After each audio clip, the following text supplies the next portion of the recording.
Здравейте, аз съм Боряна, а в канала Разви си с книга ще ви показвам как да се развивате с помощта на силни стойностни книги. Днес четирите споразумения от Дон Мигел Руис. Кратка, но дълбока книга, която може да промени живота ви.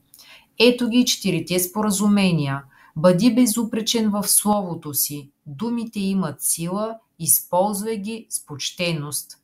Не приемай нищо лично. Хората действат според своя вътрешен свят, не заради теб. Не прави предположения, задавай въпроси, не гадай. И четвъртото споразумение: прави винаги най-доброто, на което си способен. Така ще живееш без вина и огризения. Звучи просто, така е, но истинската трудност е в практиката.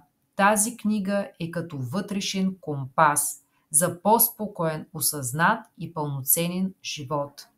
Ако ви харесва тази тематика, абонирайте се, а в коментар ми споделете кое от четирите споразумения е най-трудно за вас.